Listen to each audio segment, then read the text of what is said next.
Muito obrigado, doutora, pela presença. Eu que agradeço para poder falar desse assunto que há 3 anos domina toda a pauta do Brasil, né? A gente vai falar sobre corrupção. E no bloco passado, a gente estava falando sobre a recente história da nossa democracia e um dos pontos até que a gente vê que a democracia precisa de alguns ajustes é justamente essa história da corrupção. Recentemente, a ONU lançou um dado dizendo que o Brasil perde cerca de 200 bilhões de reais com esquemas de corrupção. Então, quando a gente vê esse número, assusta muita gente. Mas aí a minha pergunta é, será que essa perda material não é até pequena se a gente pensar nas consequências sociais provocadas pela corrupção? Acho que sim. Eu não sei exatamente como é que esse número foi calculado, mas a corrupção, ela com certeza, além do dinheiro em si, que é pago, em tese, pela iniciativa privada para o corrupto, que é um servidor público, a gente está vendo até nesses escândalos recentes que ela tem um desvio de dinheiro público, um próprio desvio de dinheiro público.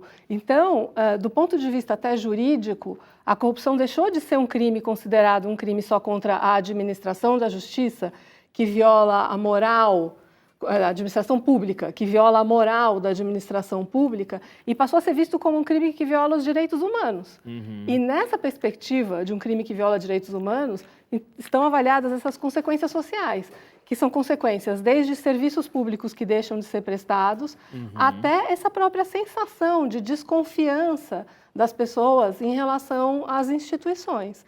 Então, acho que sim, acho que o custo efetivo é muito maior do que meramente o dinheiro que financia a corrupção. Como é que esse tipo de coisa pode ser evitada? Como é que esse tipo de corrupção pode ser evitada dentro de uma instituição que tem o seu capital aberto, mas tem um acionista como sendo o governo principal? Olha, eu acho que vou falar de instituições em geral, tá bem? Daí também já abrangendo instituições que são privadas. Porque acho que a grande mudança dos últimos anos nesse enfoque da corrupção foi sair do esquema tradicional que o direito penal cuida, que é um corruptor, que é uma pessoa da iniciativa privada, e um corrupto, que é um funcionário público, para permitir que você tivesse, em várias legislações, a criminalização da corrupção entre particulares, então, independentemente de uma empresa ser pública ou privada, os atos de acertos para favorecer negócios entre particulares também foi criminalizado em diversos países. E você teve a edição de leis que focam muito mais em compliance, que é uma coisa nova e muito importante, que é prevenção de corrupção. Então, essa foi a grande virada e que acho que fez uma grande diferença para uma mudança cultural que, a longo prazo, tende, e parece que tende mesmo, a mudar esse cenário. Porque hoje, essas novas leis que falam de compliance, elas trouxeram o agente da iniciativa privada, que em geral é um corruptor, para dentro do esquema de prevenção. Então, junto com as instituições públicas, as próprias empresas têm um dever de prevenir corrupção através de estruturas de governança e de controle de desvio de funcionário e de disseminação de cultura, canais de denúncia. E esse sistema novo, ele faz com que as próprias empresas se tornem responsáveis. Então, eles se tornam parte. E ou eles participam na prevenção e mudam, de fato, a cultura de corrupção disseminada no mundo dos negócios, ou, senão, eles vão ter consequências. E essas consequências são punições, que não são mais só criminais, são punições administrativas. Então, o que a gente vê hoje em dia desses acordos de leniência que são feitos para evitar essas punições administrativas, que são muito sérias, e você vai evitar também a punição civil, de ações civis públicas movidas pelo Ministério Público para buscar a reparação do dano.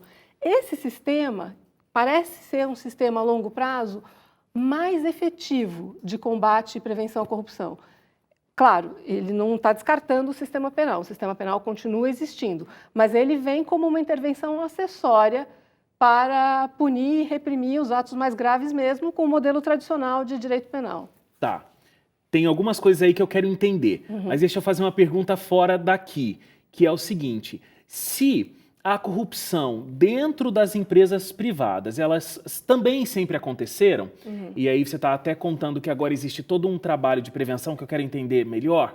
Mas por que essa corrupção não é tão divulgada? Porque ela também tem um impacto social muito grande. Tem um impacto, inclusive, de mercado, né? Um impacto de você tem um mercado que não é realmente livre e competitivo quando você tem corrupção. Mas no Brasil, a corrupção entre particulares ainda não é crime. Ela está discutida e está inserida em diversos projetos de lei dos últimos anos, que estava até no projeto de lei de reforma do Código Penal, mas esse projeto de lei também ficou muito parado em função aí dos rumos da Lava Jato e da Justiça Criminal e dessa nossa dinâmica que impediu o projeto de andar nos últimos anos. Então, hoje no Brasil, isso não é um crime, corrupção entre particulares. Precisa necessariamente envolver um agente público. E aí uma empresa como a Petrobras, muito embora ela seja uma empresa, uma figura assim meio híbrida, né? Porque ela não é exatamente a administração direta pública, ela tem toda a característica e ela é enquadrada como uma empresa pública. A gente estava vendo essa questão legal e realmente a corrupção privada ela não é crime no Brasil. Mas nem quando ela atinge níveis onde o mercado em si ele vai estar sendo prejudicado? Aí ela pode virar um crime, que é de cartel. De formação de cartel, aí ela vira um crime outro. Entendeu? Não é o ato em si da corrupção, monopólio, cartel, aí vira um crime. E aí tem consequências criminais, consequências administrativas perante o CAD, que é o órgão que cuida para evitar que isso aconteça. Tá. Agora, você estava explicando de como hoje existem algumas questões que podem evitar a corrupção, que seria a prevenção. Mas como isso pode acontecer numa empresa privada? Porque quando existe esse esquema da corrupção, não existe a alta cúpula da empresa que está tomando essa decisão? Então, como é que a gente pode prevenir isso? Então, isso tudo, acho que o sistema financeiro é um muito bom paralelo para mostrar, porque essa política de prevenção ligada à lavagem de dinheiro, e lavagem de dinheiro está muito ligada à corrupção, surgiu muito em função da necessidade do sistema financeiro não permitir que esse dinheiro ilícito circulasse. Então, isso começou com uma legislação voltada à prevenção de lavagem de dinheiro, dirigida às instituições financeiras, e essa legislação começou a impor que as empresas tivessem determinados padrões e áreas específicas, independentes, separadas, que se reportassem aos órgãos mais hierarquicamente superiores, mas que tivesse função separada de prevenir e monitorar atos de lavagem de dinheiro. Hoje, passado muito tempo, aqui no Brasil, em 2013, a gente teve a edição da Lei Anticorrupção. Essa lei, ela abrange todas as empresas, quaisquer empresas, e a forma como essas empresas devem se relacionar com o poder público. E ela estabelece que você tem que ter uma estrutura de compliance, de controles internos, de governança hoje, que disseminem uma cultura de não corrupção, que tenha mecanismos para detectar essa corrupção e receber denúncias de corrupção e estruturas que possam punir essa corrupção. E aí parece que, notamos que tem alguma coisa errada. Isso precisa ser avisado em 24 horas? 24 horas é o prazo que as instituições financeiras têm para comunicar ao COAF, que é o órgão de análises financeiras, das operações financeiras, as operações suspeitas. Então, quando uma instituição financeira detecta uma operação suspeita, ela tem 24 horas, a partir do momento que ela detectou, para fazer essa comunicação para o COAF. Dentro das empresas, não tem um prazo estabelecido de quantos você deve e exatamente que providências você deve tomar. Mas se as empresas tiverem uma estrutura de compliance forte, que puna e previna, se eventualmente esse esquema de corrupção no qual algum funcionário ou algum executivo se envolveu, vier a público e for objeto de um processo administrativo, um processo judicial, a punição da empresa é reduzida e pode ser reduzida em função dela ter uma estrutura voltada a prevenir e evitar. Porque é impossível você controlar tudo e evitar tudo completamente. Sim. Mas eu acho que isso ainda é uma coisa que a gente não consegue medir. Mas parece, para quem está inserido nesse ambiente empresarial, especialmente dos grandes negócios, das grandes empresas, que a cultura já vem mudando. As pessoas já têm uma cultura diferente em relação à normalidade de práticas de corrupção. Não é mais visto como uma coisa normal, é visto como um Pessoas já desvio. acham Sim, estranho. sim, e as empresas têm trabalhado e devem trabalhar em fortalecer essa cultura, em disseminar essa cultura, em fornecer treinamento para os funcionários, para que todo mundo esteja ciente de que parece que nós estamos vivendo uma nova fase de amadurecimento de democracia, inclusive, das pessoas enxergarem isso como um problema. Para tentar explicar um pouco de como isso funciona, como é que isso é arrolado hierarquicamente? Então, um funcionário, ele percebeu que existe ali, dentro de uma grande instituição, um processo de corrupção. Uhum.